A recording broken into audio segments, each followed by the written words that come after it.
Muy buenas noches, amigos, ¿cómo están? Bienvenidos. Esta es otra vez una comunicación más que el Partido de Evolución hace con ustedes para exponer los temas de actualidad desde la perspectiva de las 5 reformas que proponemos nosotros para cambiar los destinos del país.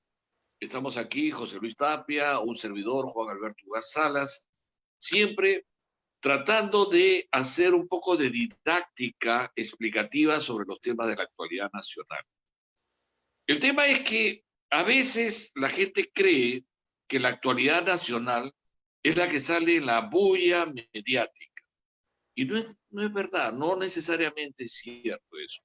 Y por eso es que nos hemos negado a tocar lo que la bulla mediática está tocando, que es esta discusión, esta guerra absurda sobre las inmunidades y qué sé yo, que en nada resuelve la problemática de la población en sus propias expectativas de vida, sobre todo ahora que estamos a borde de ingresar a una gravísima crisis post pandemia. Y por eso es que hemos decidido negarnos a tratar ese tema y lo hemos declarado ley mala a derogar en el futuro, como parte de las leyes malas que tendremos que derogar en el futuro. Así que tenemos otro temario de cosas actuales, muy actuales, vistas desde la perspectiva de las 5 reformas. José Luis Tapia, ¿cómo estás? Buenas noches, bienvenido. Muy buenas noches, Juan. Muy buenas noches, amigos de Evolucionarios, desde aquí, desde el partido, tratando de impulsar un buen análisis para lograr una mejor comprensión acerca del entorno político y el entorno económico.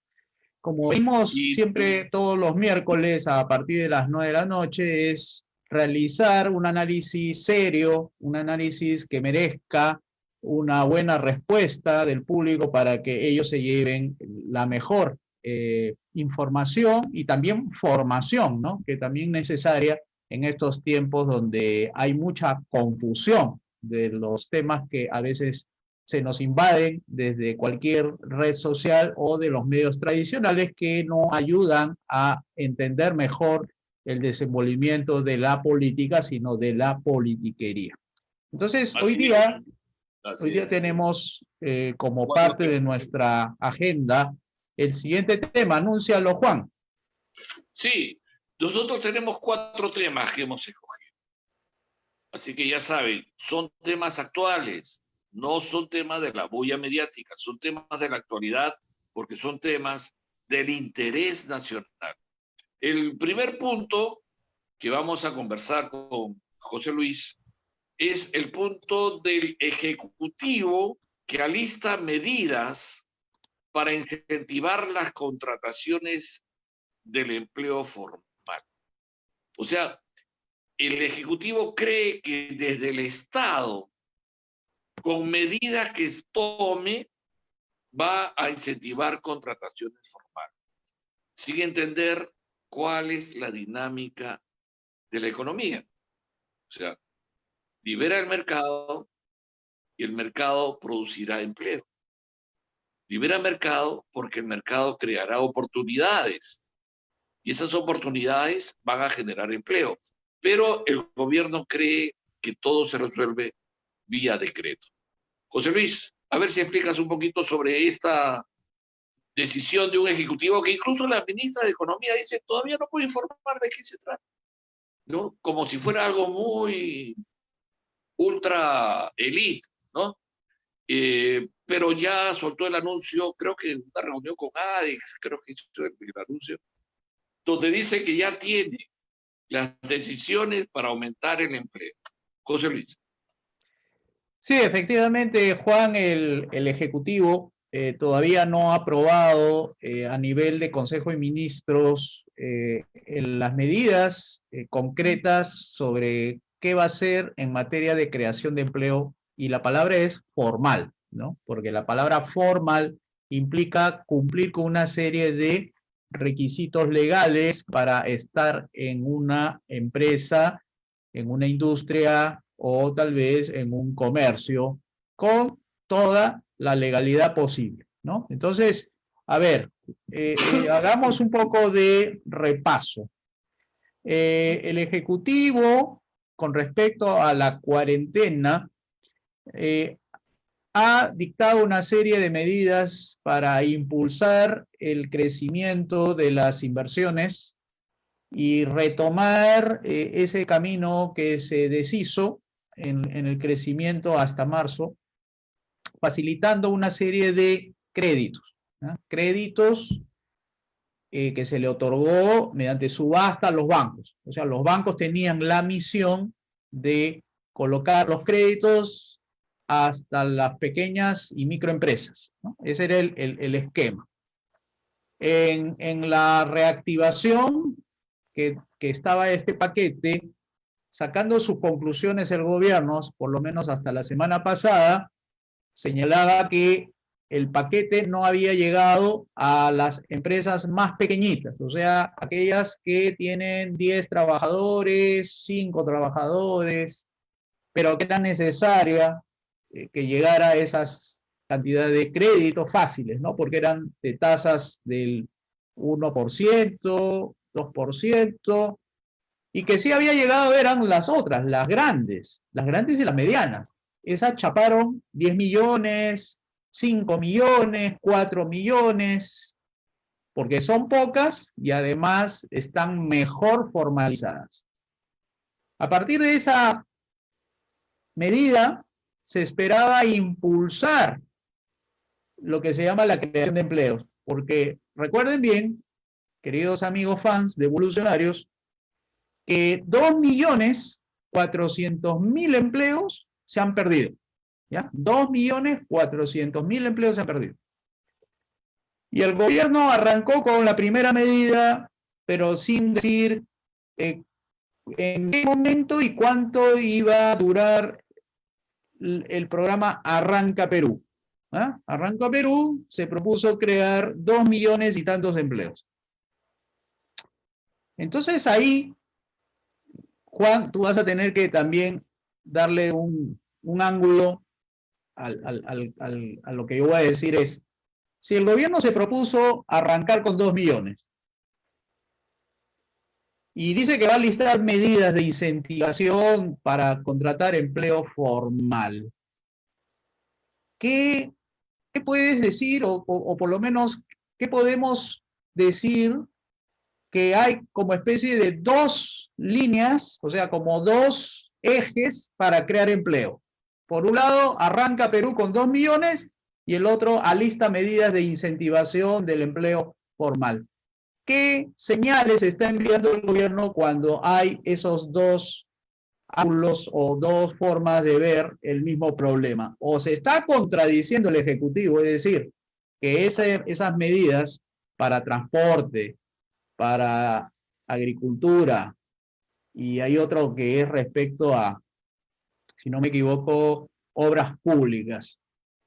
Para crear 2 millones de empleo, ahora dice alista medidas de incentivación. ¿Qué es lo que está ocurriendo con el Ejecutivo? ¿Por qué está mandando señales bastante confusas, como si arranca Perú no hubiese logrado, pero si recién la acaban de lanzar? O sea, ¿qué es lo que está sucediendo con el Ejecutivo? ¿Qué piensa Juan? A ver, desde un punto de vista político, ¿podríamos decir que el Ejecutivo está mandando señales equivocadas? Sí, yo veo lamentablemente que la formación del gabinete ministerial y del propio presidente es una formación estatista e intervencionista. Entonces, ellos creen que todo funciona en base a los decretos maravillosos, geniales y que ellos inventan. Y no es así. Yo no voy a dar empleo porque tú me des un incentivo. El empleo no es producto de un incentivo. Yo consigo un cliente, consigo una venta y entonces genero un trabajo. El cliente crea la generación de un trabajo. Si para ese trabajo necesito a alguien que me ayude, ese alguien que me ayuda ya tiene un empleo, ya le di un empleo. Si yo empiezo a conseguir una cartera de clientes, voy a necesitar una ayuda mayor de colaboradores. Y entonces es el mercado el que me genera la dinámica de la economía. Con incentivos y sin mercado, yo no puedo hacer nada. ¿Qué voy a hacer? Me incentiva para que yo contrate. Yo lo contrato y si el mercado no se mueve, ¿qué hacemos con los que yo contraté? Entonces, el tema está en que más bien le quite impuestos, trabas, problemas, normas, leyes malas, liberalice el mercado y genere la posibilidad de inversión y confianza para que empiece a moverse el mercado. Y en función a eso, el mercado va a generar oportunidades y esas oportunidades van a crear puestos de trabajo. Entonces, yo creo que eso es lo que debe ser la función limitada de un gobierno. Un gobierno no puede entender que él es el que va a mover el empleo. El empleo lo va a mover el mercado y el espíritu emprendedor de conquistar el mercado. Y ese es realmente la ley de la economía. Parece que no entienden la economía porque siguen mirando las cosas desde una visión totalmente estatista. Acá mando yo pienso por ustedes, y el Estado intervencionista. Esa no va a ser la salida de la crisis. ¿Sabes, Eso va Juan? a acentuar la crisis. Sí, dime. El, estas medidas, como siempre el gobierno, y no este solamente, sino siempre los gobiernos, cuando alistan medidas, están dirigiéndose a un grupito pequeño de empresas. Fíjate Nada más. que, Nada. fíjate que el porcentaje de empresas, microempresas, que son las que generan más empleo, representa el 71%. O sea, del número de empresas micro y pequeñas empresas que representa el 98% del total, ese 71% de ese 98% son informales. O sea, estás hablando de que dentro de ese 98%, el 71% es informal. O sea, el 30% de esos 98%, que es más o menos algo así como 6 millones de empresas, el 30% de esos 6 millones, o sea, 1 millón, solamente podrían tener acceso a estas medidas. O sea, no está dando las medidas para la mayoría de empresas en el país. Solamente se está reduciendo a un 30% de esos 6 millones. Y además, al informal lo va a seguir reprimiendo. No lo va a dejar trabajar. ¿Cómo incentivas trabajo si lo vas a reprimir? Lo vas a seguir tratando de delincuente. Cuando él es una solución al empleo, déjalo que actúe, libérale el mercado, déjalo que sea. Él sabe dónde buscarse sus oportunidades. Él está saliendo a buscar un mercado, buscar un cliente. Eso le va a generar a él trabajo. Entonces, no lo reprimas. En vez de estar dando incentivos de aquí, de acá, usando los impuestos y vaya uno a saber los préstamos y generándonos más inflación con todas esas tonterías, porque alguien va a tener que pagar esos incentivos. Entonces, yo creo que él lo que debería hacer es liberar el mercado, nada más. Bueno, vamos al segundo punto, porque acá hay otra cosa totalmente populista, que ahora viene del Congreso de la República. La Comisión de Economía, mi querido José Luis, aprueba facilitar la reprogramación de las deudas sin cargos adicionales. O sea, ahora el Congreso se mete a decidir por ley cómo va a ser la negociación entre deudores y acreedores.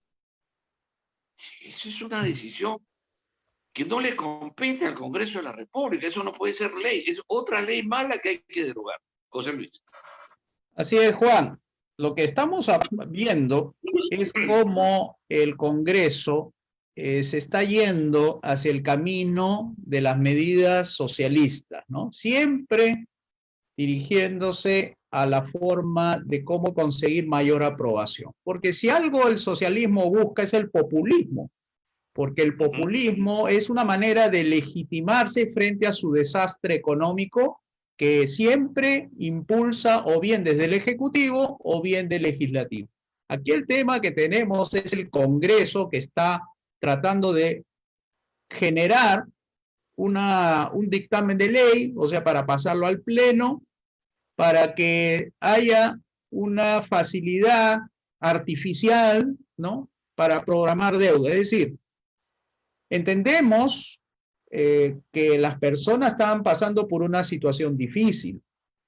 De hecho, nosotros como una organización seria, una organización política seria, queremos el progreso del país. Pero las medidas, o sea, el medio por el cual quiere lograr ese progreso, no es el mejor, no es el más eficiente ni el más conveniente. Vamos a explicarlo de esta manera. Hay dos partes. Una parte que es el deudor y la otra es el acreedor. El deudor no tiene capacidad de pago en estos momentos porque sus ingresos cayeron debido a la cuarentena que el gobierno dispuso. Entonces tienes un problema por aquí que se llama capacidad de ingresos nula. Perfecto.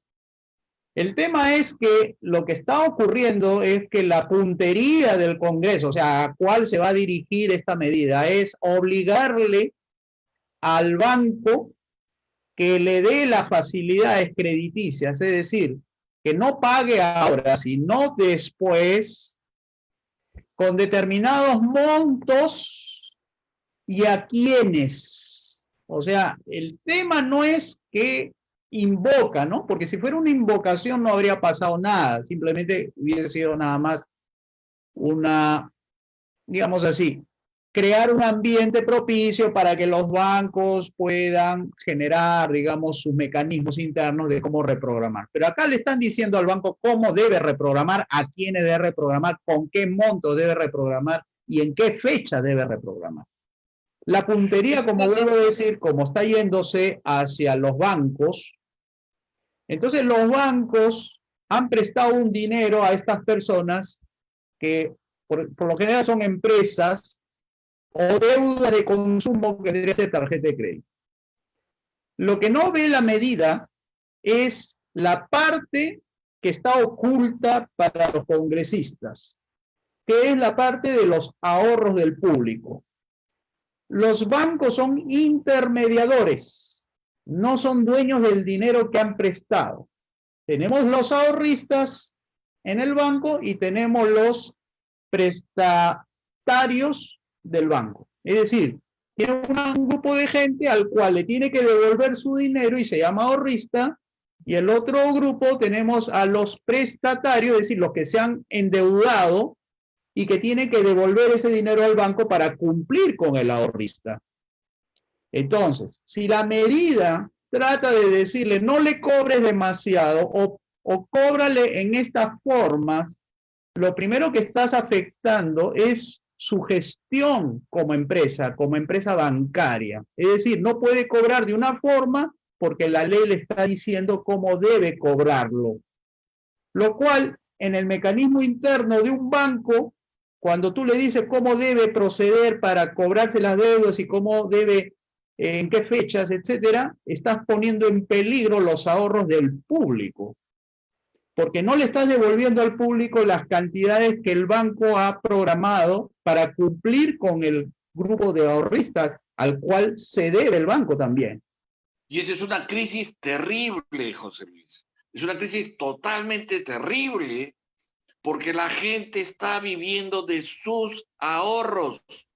La gente está en estos instantes usando sus ahorros porque no está trabajando y de ahí va sacando de poquito a poquito para hacer la plaza de la comida.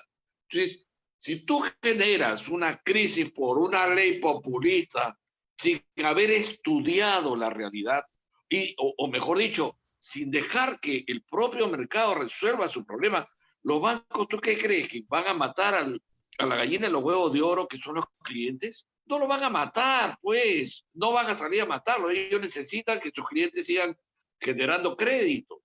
Entonces, ¿qué es lo que van a hacer?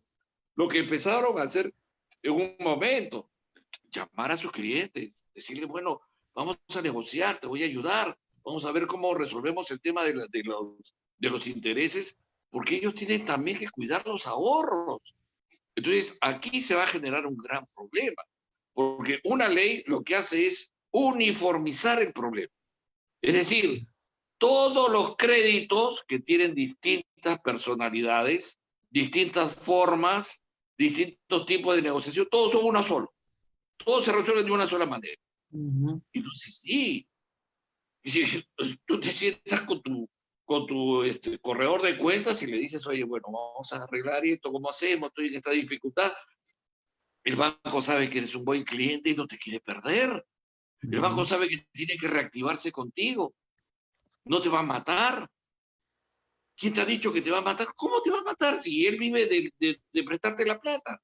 Entonces, Algo todas que las cosas... Perdón, quería, ¿sí? sí, algo que quería añadir a tu comentario es que supongamos que se dé la ley, se aprueba esto, se da al pleno y lo convierte en ley. Consecuencias no deseadas, como decía von Mises, un economista que lo admiramos tanto Juan como yo, y él dice que todas las medidas intervencionistas generan consecuencias no deseadas.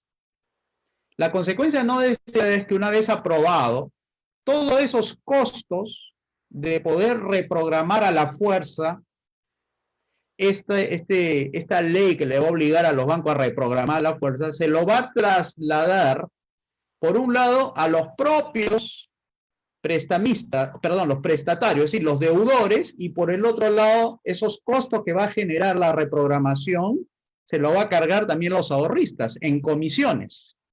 Entonces, los bancos, para poder ser rentables, van a tener que distribuir esos costos. ¿Por qué es un costo esta ley?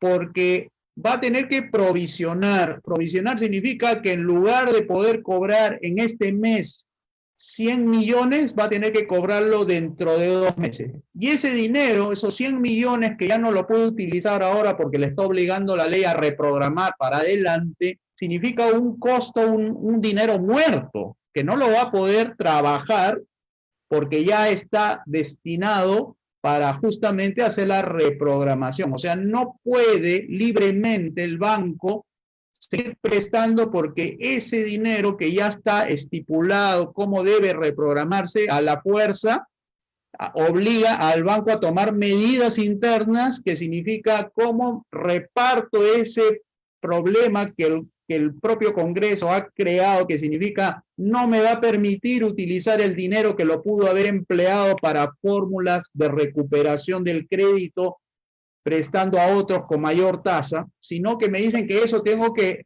utilizarlo para la reprogramación, es decir, le tengo que de alguna manera subsidiar, esa es la palabra creo técnica, porque estamos hablando seriamente, subsidiar a los prestatarios, o sea, los deudores, y eso es mayores costos para ellos y también para los ahorristas. Sí, pero hay una cosa adicional.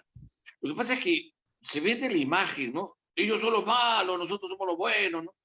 Y la imagen de que estamos defendiendo a los bancos, un ratito. ¿Y las microfinancieras? ¿Las cajas rurales? ¿Las entidades de microcrédito? Que tanto ayudan a los microempresarios, porque los ayudan, son un instrumento, una herramienta para que ellos progresen. ¿Qué va a pasar con ellos? O sea, ni siquiera han estudiado ese tema. Y en realidad lo que, si ellos lo hubieran estudiado, hubieran llegado a una conclusión, José Luis, dejar libremente que el mercado resuelva. Ahí viene nuestra propuesta como organización seria, ¿no? Que busca el progreso del país y es derogar las leyes malas, Esta es otra aplicar ley las mala que hay que 5 derogar. reformas, Bien. distanciarnos de las organizaciones internacionales intervencionistas en lo jurídico, económico, social, etcétera. Por eso nosotros siempre insistimos que estas medidas de derogación de las leyes malas no vienen solas, vienen dentro de un paquete que nosotros le llamamos la gran devolución, porque queremos devolverle las facultades a las personas para que puedan cada una resolver sus problemas de acuerdo a sus propias realidades y que el gobierno se convierta en una institución simplemente en lo judicial, en lo de la seguridad y en las obras públicas para permitirle que la gente no pase por este mal momento que es la de la cuarentena y lo pueden haber hecho de otra manera. Entonces,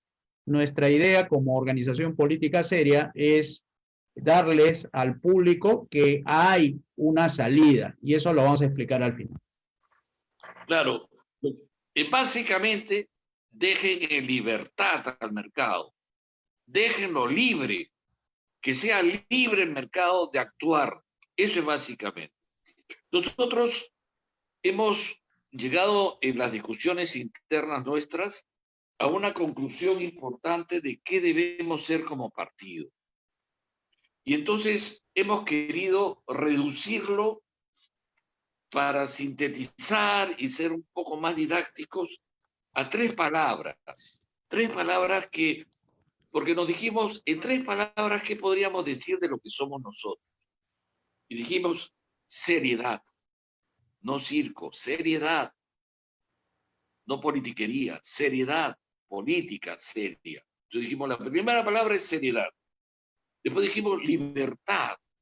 Hay que dejar que la gente sea libre, se libere de los intervencionismos, se libere de todas estas cosas y que pueda tener libertad de acción.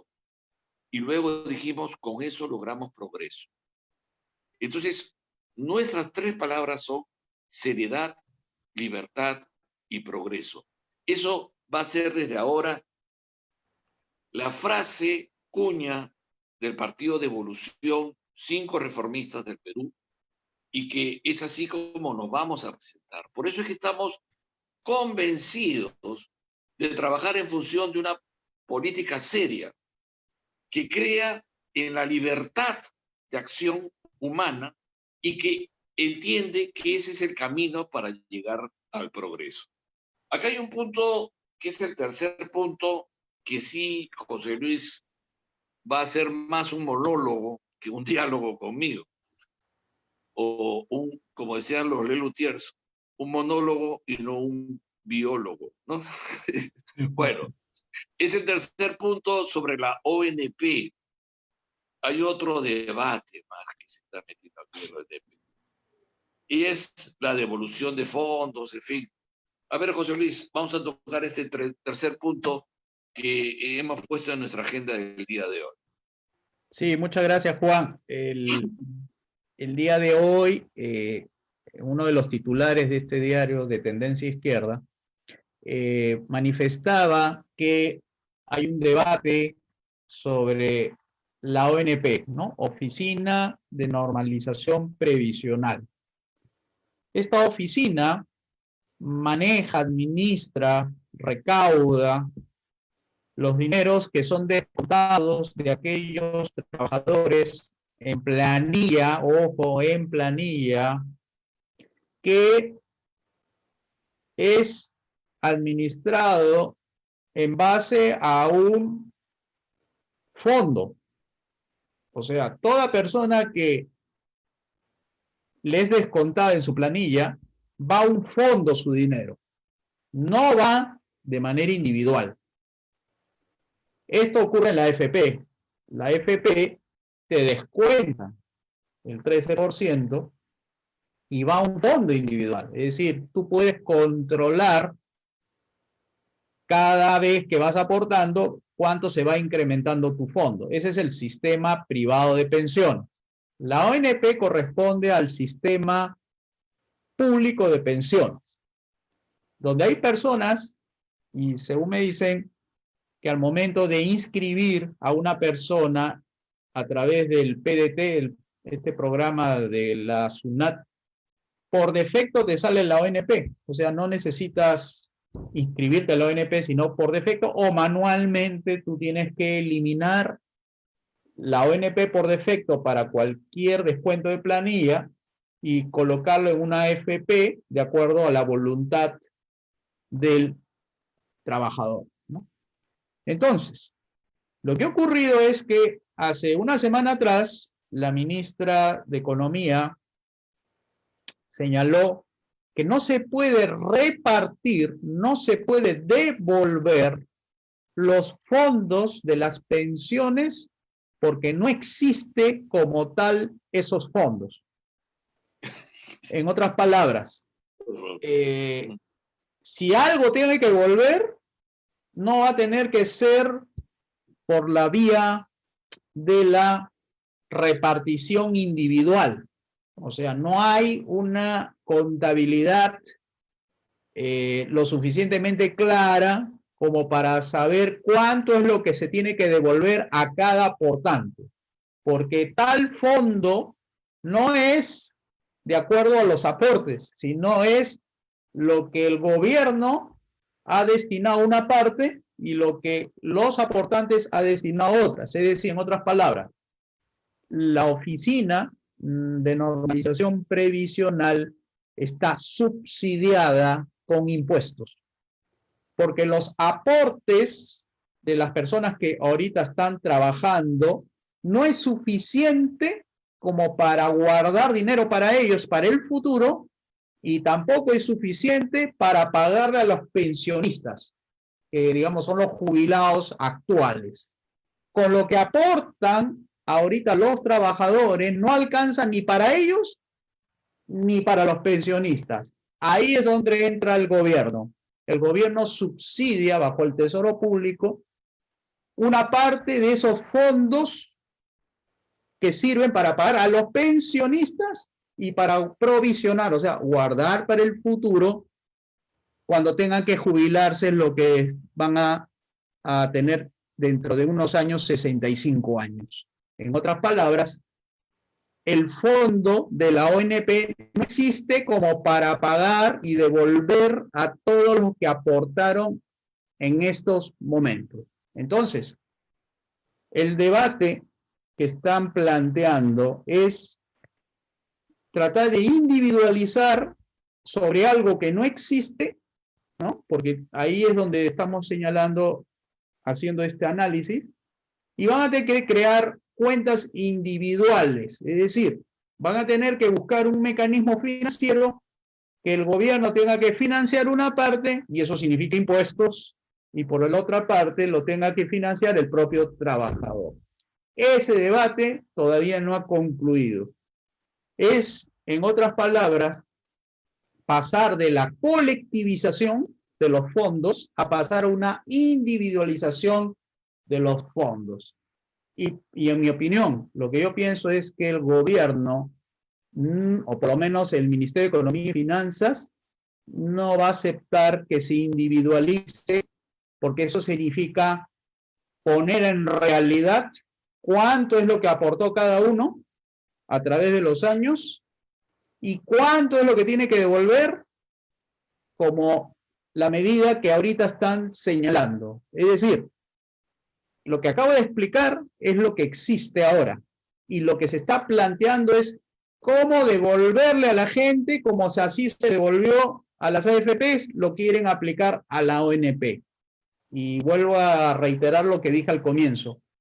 No puede haber devolución de aportes de la ONP cuando en el real sentido dicho fondo no alcanza para repartir. Entonces, el gobierno me parece que se va a oponer, y más principalmente el MEF, porque va a tener que asincerar las cifras. Y asincerar las cifras significa, va a tener que contabilizar cuánto necesita de impuestos para entregarle a cada uno lo que se le tiene que devolver y encima individualizar, que esa es la parte más problemática, a cada aportante, para que se convierta en una AFP pública, porque ese es una de las uno de los proyectos del gobierno es convertir la ONP en una AFP pública para que compitan contra la AFP privada. O sea, van a tratar de unificar todo en un solo sistema para que no haya este problema de que los que aportan ahorita no saben cuánto es lo que tiene de fondo. Y están descartados, y esta es la otra parte que no ve el problema, todos los que han aportado menos de 20 años no están considerados como parte de la devolución de los fondos de la ONP en estas circunstancias difíciles que la gente busca agenciarse de dinero para poder pagar sus cuentas de luz, porque ya se les ha juntado 3 meses y ya las personas están saliendo a protestar de que cómo es posible que le cobren una cantidad grande de dinero cuando no tienen los fondos necesarios para pagarlo. Entonces, yo creo que ahí hay muchas aristas, porque acá ya viene el sinceramiento real de lo que ha ocurrido con la ONP para saber realmente cuánto hay y cuánto con lo que existe puede pagar lo que debe, pagarle a los pensionistas actualmente y pagarle a todos los que van a jubilarse dentro de este año, el próximo año y así dentro de 3, 4, 5, 6 años, porque no existen esos fondos.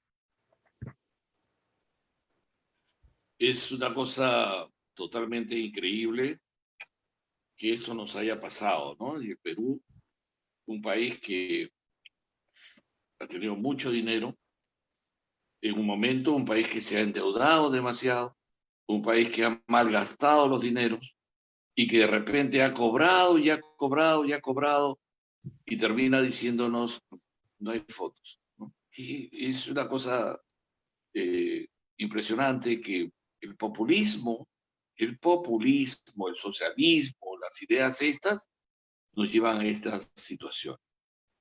Esto es resultado de eso. Socialismo es corrupción. El Estado, ya lo hemos dicho nosotros, somos los únicos que lo hemos descrito de esa manera. No hay partido político que se ha atrevido a describirlo. Nosotros hemos dicho, el Estado es socialista. Desde el general Velasco viene ese socialismo. Y no hemos reformado este Estado, por eso hay que hacer las 5 reformas para volverlo limitado, con un gobierno también limitado. Y eso es el causal de que estas cosas ocurran. Es lamentable, sobre todo ahora que estamos saliendo de esta pandemia bendita, que nos digan a los pensionistas, a los pobres pensionistas, porque cobran una miseria, no hay fondos, no hay dinero. Nosotros le podemos dar la buena noticia, Juan, que hay solución. Tú bien conoces, al igual que yo y el equipo del Partido de Evolución, que estamos haciendo una propuesta seria. Estamos hablando de una reforma de las pensiones y jubilaciones. Y una de las banderitas de este tema es que esta devolución de fondos va a ser posible a través de la privatización de este mercado. O sea, hay que reducir el tamaño del Estado. Tenemos que tener los recursos necesarios y que esto va acompañado de la reforma educativa, de la reforma de la salud y la reforma de pensiones. El dinero que ahora le están pidiendo al gobierno y que no lo tiene es porque el gobierno es demasiado grande y gastador como para poder devolvérselos. En lugar de estar pensando el gobierno en privatizar, está pensando en cómo fondear a un Ministerio de Cultura que anda regalando dinero a los artistas, a los comediantes, ¿no? Cuando aquí hay personas de 65 años para adelante que ya están en la última etapa de su vida y el gobierno se pone a repartir dinero a los artistas, a los creadores de películas, de cine, y anda repartiendo también consultoría cuando no hay para pagar a estas personas. O sea, nuestra propuesta es privatizar el mercado de las pensiones, transferir todos los activos de la ONP a sus usuarios.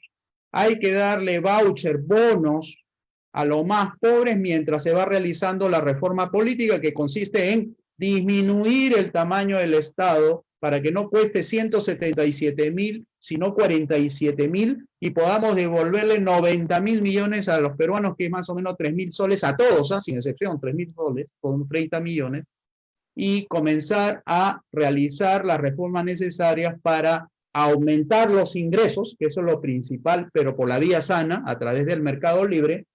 Luego, generar condiciones de seguridad para todos en las calles, en sus casas mismas, significa mayor calidad del servicio de seguridad. Y tercero, modernizar las carreteras, caminos, carreteras, para que el Perú pueda recibir muchas inversiones y se puedan asociar peruanos con peruanos y peruanos con extranjeros. Para eso necesitamos abrir todos los mercados, reducir el tamaño del Estado y privatizar, además de todo este tema de las pensiones, 87 empresas estatales. Y esas privatizaciones deben ser hechas de otra manera. El dinero de las ventas de esas empresas, porque las otras nunca llegaron, tiene que ser entregado a la población, a la gente, y sobre todo a los pensionistas. Porque a ellos les han sacado la mugre en impuestos para mantener empresas inútiles del Estado. Bueno, José Luis, el tiempo se nos está yendo y hay un tema que a mí no sé cómo tocarlo, que tú lo planteaste como cuarto punto, es verdad, y que es otra promesa más que hace el propio presidente Vizcarra, y que dijimos, bueno, ya es un tema de actualidad porque lo ha prometido el primer mandatario. Él ha dicho que en julio la economía llegará alrededor del 95% de su capacidad. Yo no sé, es un pago este hombre. Ya dijo de los 1.000 hospitales, de los 1.000 colegios, 80 hospitales y 2.000 camas y todo eso. Y ahora nos dice que la economía llegará al 95% de su capacidad. Yo quisiera tratarlo con seriedad a este señor Vizcarra. Nunca le hemos faltado respeto a nadie, jamás hemos faltado respeto a nadie en política, somos serios, no somos politiqueros. Pero esto nos falta respeto a los peruanos. Ya estamos en julio. Yo te pregunto como economista, ¿ya llegamos al 95% de nuestra capacidad económica? ¿Qué ha pasado? ¿Por qué dijo esto? Me imagino que se encuentra presionado por las cifras que le da los empresarios desde la CONFIEP. Recuerden que estamos hablando de una economía de aproximadamente, unos dicen que es 40% de informalidad. Hay otros datos por ahí que dicen que es del 60%. Pero hay un dato más fiable que todos, que es el del PEA, población económicamente activa.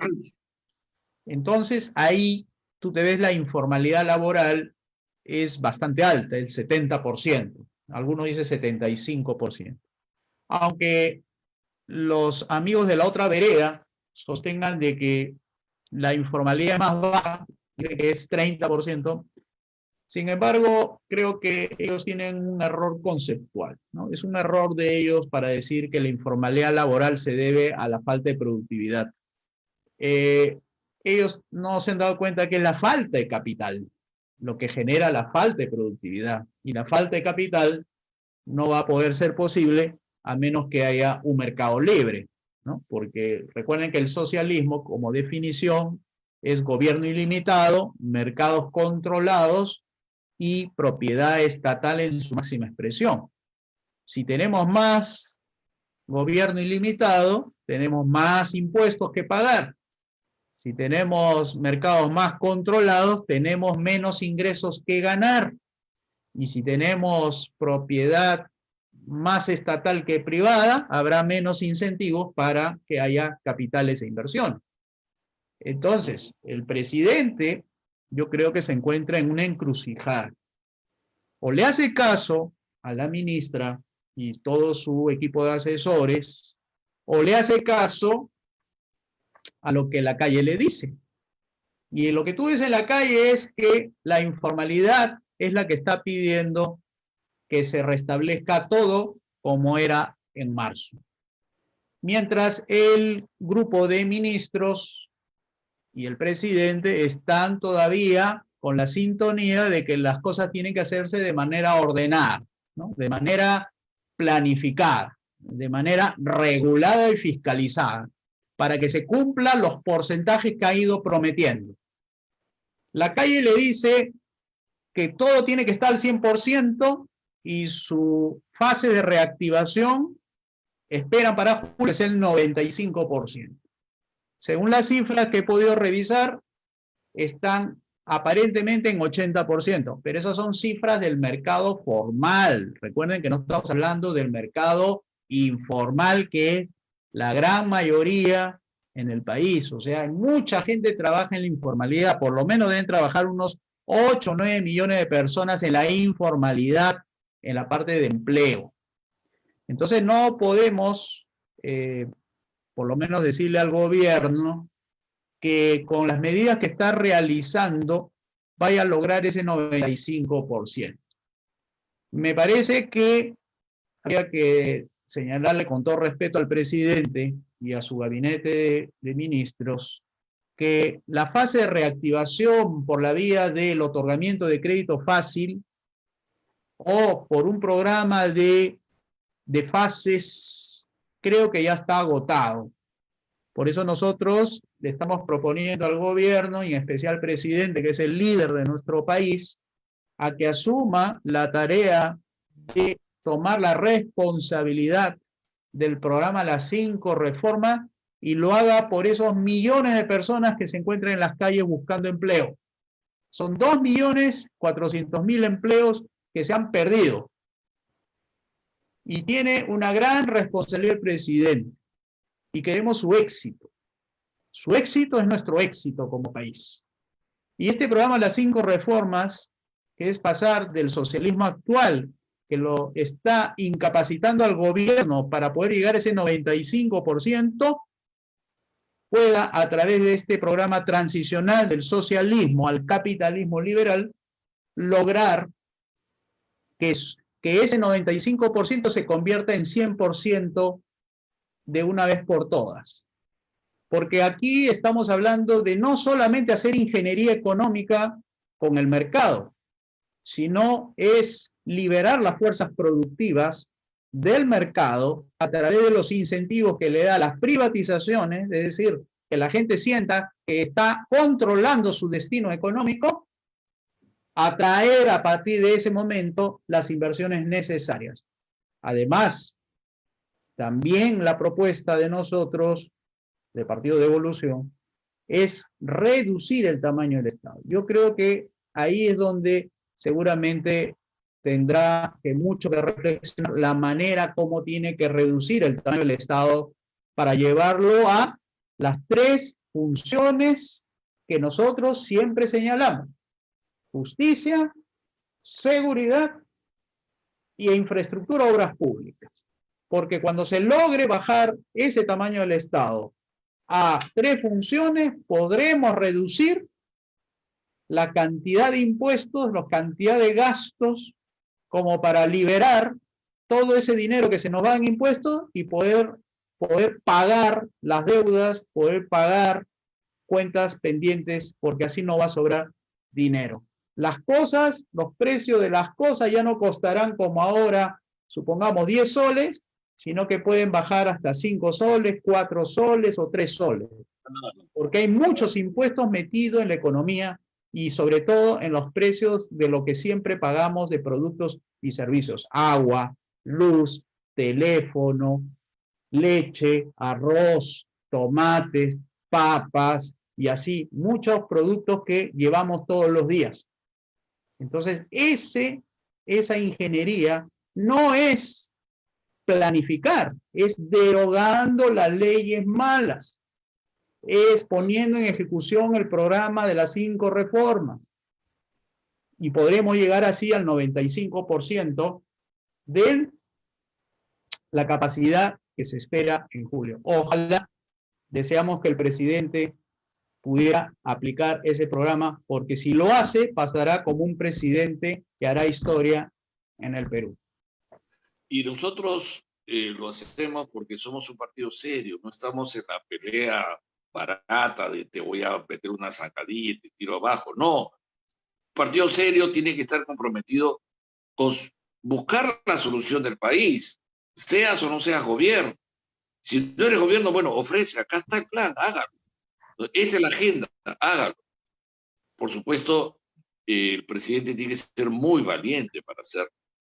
Tiene un entorno, un establishment político, una estructura de muchos wing que cobran por aquí, cobran por acá, asesorías, los mismos estos artistones que ahora quieren plata y los préstamos y los gastos y, en fin, hay una serie de cosas en una estructura que lo rodea en el entorno que él va a tener que ser valiente y liberarse de eso si es que quiere solucionar los problemas. Porque más que solucionar los problemas del país, está siendo permisible dentro de la crisis que solo algunos pocos se estén enriqueciendo. Entonces, seguiremos planteando nuestra propuesta con total seriedad, porque somos un partido serio que quiere resolver los problemas del país, siendo o no siendo gobierno. Aquí tiene el programa, aquí tiene la agenda, aquí tiene la propuesta. José Luis, vamos a repetir una vez más, como queremos hacer en todos los programas de los miércoles, y se lo dedicamos al presidente Vizcarra, las 5 reformas que planteamos nosotros. Nuestro paquete devolucionario consiste en 3 medidas, o en 3 líneas maestras. La primera es: tome distancia, presidente, una distancia con análisis y revisión caso por caso, organización con organización. Estas organizaciones que nos digitan, que nos dictan cuáles son las leyes que debemos aplicar en materia de laboral, por ejemplo, la OIT, la Organización Mundial de la Salud, el Fondo Monetario Internacional, el Banco Mundial, y así, Organización Mundial de Comercio, como más de una decena de organizaciones que comprometen nuestro progreso, comprometen nuestra libertad de acción, libertad de mercado, libertad de empresa, libertades individuales. Tenemos que tomar distancia para justamente ser un país soberano y no un país controlado, fiscalizado desde las organizaciones internacionales para satisfacción de burócratas dorados que desde ahí empiezan a dirigir los destinos del país sin que ellos hayan sido elegidos. Porque eso hay que decirlo bien claro. Acá parece que hubiera un poder nacional y un poder internacional que cogobiernan en el país. Y un gobierno fuera, que no ha sido elegido dentro de la organización, lo deciden personas que se encuentran en estas burocracias donde nos dicen a nosotros cómo debemos manejarnos en materia de salud, en materia laboral, en materia económica, en materia financiera, en materia de las libertades civiles, etc. ¿Qué te va a derogar, presidente? Tome distancia prudente de estas organizaciones. Otra sugerencia que hacemos con todo respeto, presidente, es derogue las leyes malas. Existe una comisión del Congreso que ha hecho un inventario de las leyes malas, primero porque ya han prescrito y no tienen ninguna utilidad, y segundo porque existen leyes malas que está en el libro Las Leyes Malas, que usted lo puede bajar en PDF, o si alguien del gobierno nos puede pedir, nosotros se lo entregaremos en el correo electrónico que usted quiera señalarnos, y ahí están 8 categorías de leyes malas. Tercera paquete del programa devolucionario, la implementación de las 5 reformas. Y sobre esta implementación de las 5 reformas, ahí usted tiene la lista. La reforma política, la económica, la educativa, la salud y la pensión. Para hacerlo de forma resumida, reforma política es disminución del tamaño del Estado. ¿Para qué? para que se concentre en 3 funciones que con eso le va a ir muy bien y va a pasar a la historia usted.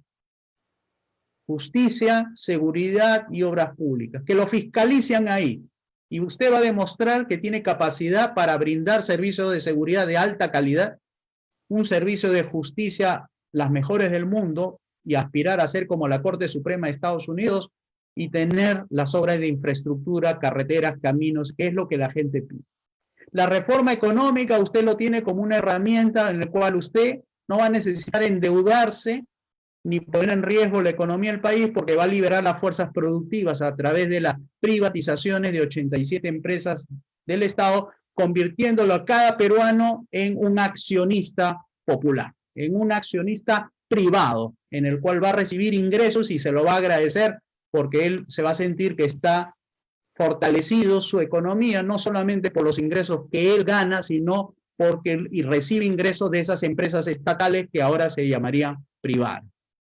Y después, las 3 últimas reformas, la educativa, la de salud y la de pensiones, serían para fortalecer justamente la calidad de la educación, los servicios de salud, en el cual, como sabemos, no alcanza para la cantidad de gente que ahorita demanda, por eso ahí vienen las tarifas de las clínicas que lo suben de manera alta, pero es porque tienen bajos ingresos la gente y porque no hay mucha oferta de clínicas. Y eso la reforma de salud se lo puede arreglar. Un mercado privatizado de empresas, de clínicas de salud, y lo acompañaremos con una reforma de pensiones y jubilaciones que hará que nuestros adultos mayores puedan ganar, puedan tener buenas pensiones, porque pueden recibir bonos del Estado a través de esta reforma transicional que va a durar seguramente 2 o 3 años, y con eso pueden pagarse su propio futuro sin necesidad de estirar la mano al gobierno, de manera que el gobierno no se ve en la obligación de mantener este tipo de pensiones y jubilación. Eso es lo que le estamos proponiendo, señor Vizcarra, presidente de la República del Perú, y desde aquí en nuestra tribuna del análisis evolucionario, Juan Ugaz y el que le habla, José Luis Tapia, estamos a su disposición junto con el equipo del Partido de Evolución para poder, en caso que usted se decida aplicar las 5 reformas, asesorarlo, porque queremos el éxito del Perú, el éxito de su gobierno, y queremos que todos salgamos ganando en esta oportunidad. Bien, vamos a poner nuestra página para que tengan ustedes ahí conocimiento de la página del Partido de Evolución.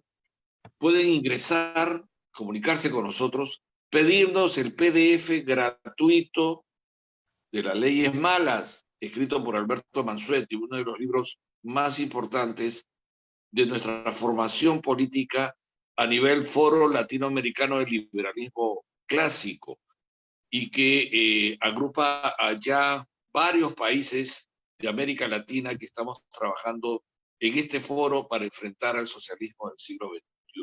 Así que allí tienen la posibilidad de pedirnos ese PDF gratuito para que tengan una lectura importante y entiendan el concepto de las leyes malas, que son una traba para el progreso y la libertad de nuestro país, y que es un libro serio, de concepto político serio.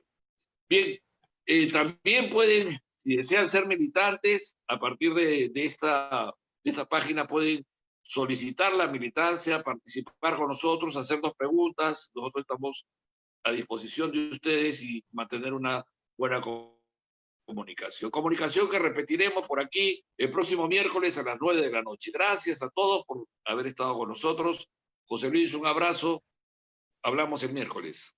Así es, Juan. Nos vemos el próximo miércoles, conmigo el día sábado a las 5 de la tarde. Nos despedimos. Muchas gracias y buenas noches.